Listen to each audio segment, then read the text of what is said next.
Here's Mahomes' message after the game to his receiver group. They know I'm going to keep firing it. That's just who I am. I'm going to fire it to the guy who's open. They're usually they're going to make the plays. Offensively, we're just not where I would want to be at this point in the season. And that's everybody. Starts with me. I got to make better throws at certain times.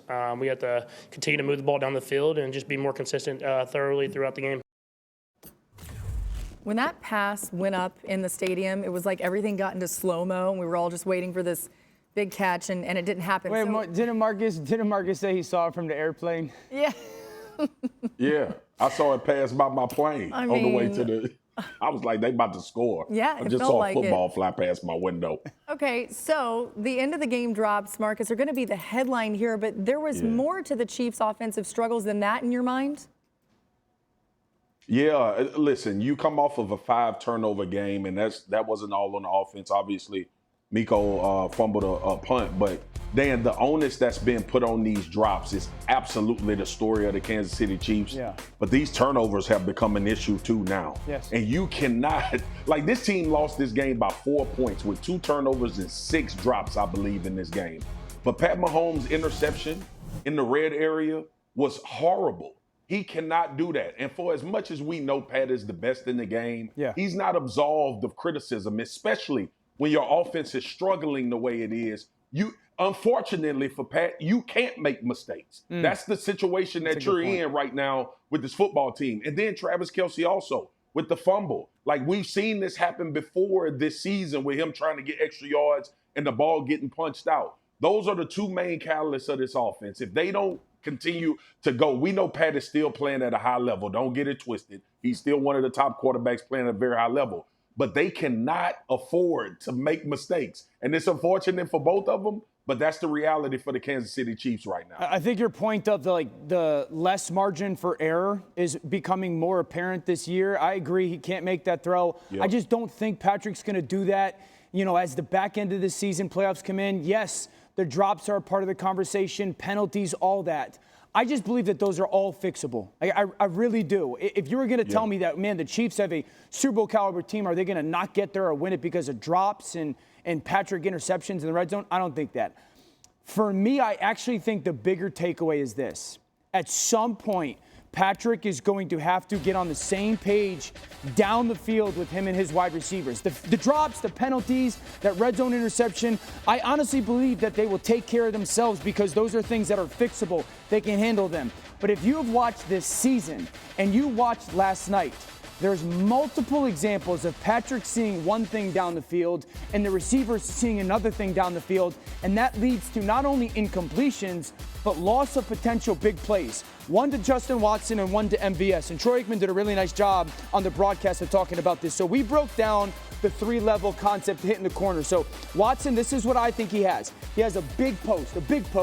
We have the corner route, and then we have the flat. We talked about they've hit this corner a bunch this year. He's really trying to go from number 1 to number 2. Now, I've been places that when you have that big post, right, this Justin Watson big post, and you get a defense that is going to play single high safety and press man, meaning this corner is up at the line of scrimmage, pressing that receiver, we don't want to run a post towards a safety that's going to be in the middle of the field. So I've been places where when you have that big post and only that big post, and you get that safety go to the middle field, we can now convert that big post into a go route, meaning that now becomes number 1 in the pass option.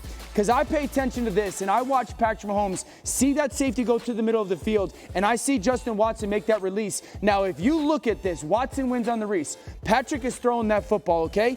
If he just stays vertical, again, here comes the corner and the flat route. If he stays vertical like I think he should, this is going to be at least a 40 to 45-yard gain, if not a touchdown. But he bends inside there running the post. I think that Watson doesn't see the press man and Patrick does. Patrick throws the conversion and Justin Watson never does. Now, this is the MVS corner route versus cover 0, all-out pressure. The most important thing is when you come to the top of your route, you've got to see the route and the angle of your route the same way Patrick Mahomes does. Now, when MVS gets on Blankenship right here and Patrick's throwing that football, okay, Patrick is just about to throw this football. Now, when I say see the angle, Blankenship is behind. He's in what we call a trail technique. Now, if Blankenship was on, let's say, like MVS's left hip, you would want this corner route to be a flat corner route because you want to pull him away from that defender. If you go high here, if the receiver, like if Blankenship is on his back hip and MVS goes high with an angle, the bad part is the defensive back can undercut that. So Patrick is seeing while he's trailing him. Now, when the defender is trailing, we always want the corner route or the pylon route to go high because we want to run away from that defensive back. And it's always easier if you go high with your angle and Patrick throws you to the sideline, you can go chase it and chase it down. And he can bleed you there. But look at MVS's angle. He comes out of this cut and he's going to go flat immediately. With that defensive back, you should go high. Him going flat immediately makes it really difficult for him to adjust to this football.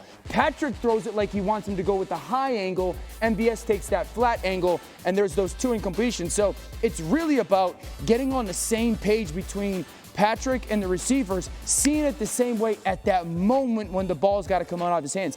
I think the controllables, the drops, the penalties, I believe that this championship team can fix that stuff. This is the issue that they got to get together more consistently. Dio, what do you think are happening with the details, bro? Like, we in week 11 now, and we've been seeing this miscommunication and these guys not being on the same page, and we could tailor it off to just drops and they not catching the football. But what you just highlighted there, to me, is more of a concern when you start talking about championship team. What do you think the cause of this is? Yeah, I don't know. It's the newness. I mean, again, those guys are new in their roles. I don't know exactly why the details aren't. No, Marcus, part of their offense isn't this obsessive detail because it doesn't have to be, right? Patrick has always been so good at the recess, the freestyle, that it's not been a necessity. But I think maybe there needs to be a little bit more of that group getting there when it matters. Yeah, one of the things the Eagles defense talked about is that they were going to have to deal with that recess football, and they were trying to figure out how do you defend it because you just don't know what they're going to do. Graz, what is the Chiefs' ultimate hope when it comes to their wide receivers and the drop issues? That the same thing happens with them as happened with their young defensive backs last year. And I think, Dan O is talking about what needs to be done. They need to coach them up and get them better. And I think they believe in their ability as a coaching staff and an organization to do that. And I go back to last year, Sky Moore, when he was a rookie, they took him off of punt return because he was dropping too many.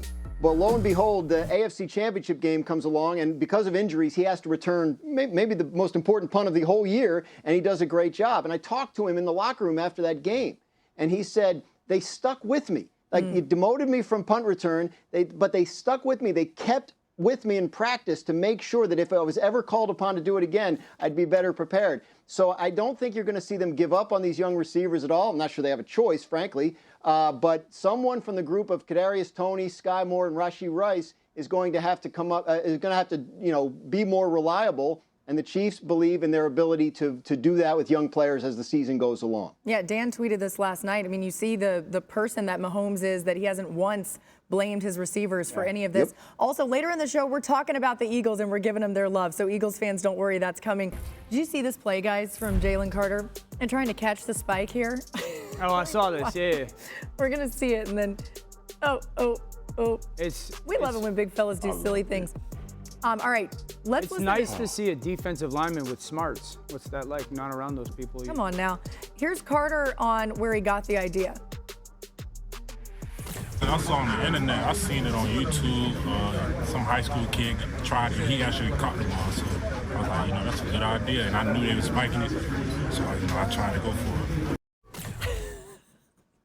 Just out there watching YouTube, getting ideas. We should try that in our studio. Do a spike and see if Swag can catch it.